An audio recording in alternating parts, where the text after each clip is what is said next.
కానీ ఏం హామీ చేసిండు.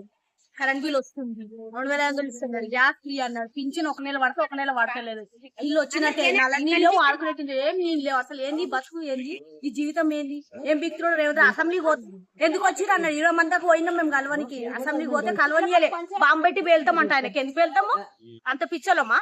గవర్నమెంట్ మారింది, కలవనికి పోతే కలవనియలే పోలీసు వాళ్ళు. అసలు ఏం బిక్తున్నాడు, నీళ్ళు లేవు, ఏం అసలు ఎట్లా ఉండాలి, ఏం కథ. మాకైతే ఆస్తి వస్తుంది. కరెంట్ బిల్ కూడా అసలు వచ్చింది, కరెంట్ బిల్లు ప్రతి నెల ఫ్రీ ఏమి రాలే, వచ్చింది బిల్ కంపల్సరీ వచ్చింది. పింఛన్ కూడా ఒక నెల పడితే ఒక నెల పడతలేదు.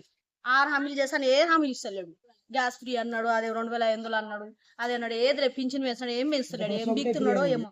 ఆ బస్సు కూడా పీకులాడుతున్నారు ఆడ సీట్ల కోసం, అందరు గుంపులు గుంపులు కొట్లాడుతున్నారు. కొట్లాట మాటలు పెట్టిండు అన్ని. ఏం బిగుతున్నాడు, మాకు కేసీఆర్ కావాలి.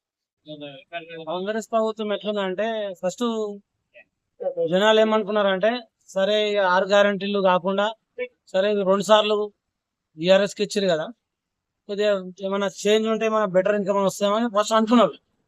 తర్వాత ఏమనుకున్నారు, సరే ఇక 100 రోజులని చూసారు. ఫస్ట్ 100 రోజులు అంటే 1 నెల 2 నెలలు 3 నెలలు అయిపోయింది. తర్వాత ఏం చేశారు వీళ్ళు, ఒక ఆర్టీసీ బస్సు ఒకటి ఇచ్చారు. ఆ బస్సు ఎట్లున్నది, మళ్ళీ బస్సులు పెంచలేదు, ఆ బస్సులలో కొట్లాటలే అవుతున్నాయి. మళ్ళీ అది కూడా వీళ్ళు 0 టికెట్లు కొడుతున్నారు. కానీ ఇప్పటికే ఆర్టీసీ ఇంతకుముందు వరకు ఎంతో కోట్ల అప్పులను ఉండే రవాణా వ్యవస్థ మొత్తం, అది కొద్దిగా మంచి పికప్ అయ్యే మూమెంట్ అనే ఇది పెట్టడం వల్ల మళ్ళీ నష్టాలకు వెళ్ళిపోయింది రాష్ట్ర ఆర్టీసీ.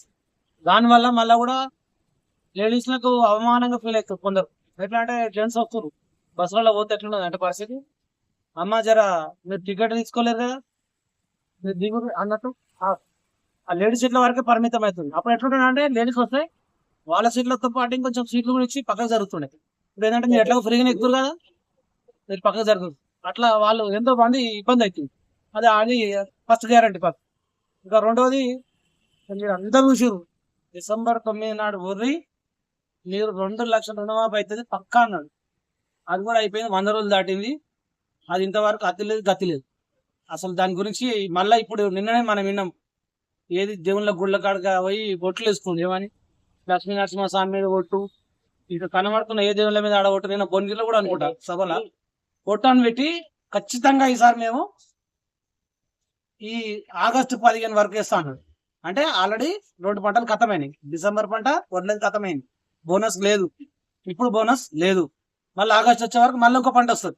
ఇలా మొత్తం వచ్చేది 5 సంవత్సరాలు వచ్చేది 10 పంటలు, ఆల్రెడీ 3 అయిపోతున్నాయి. అంటే ఇచ్చేది తక్కువ, పబ్లిసిటీ ఎక్కువ ఉన్నది.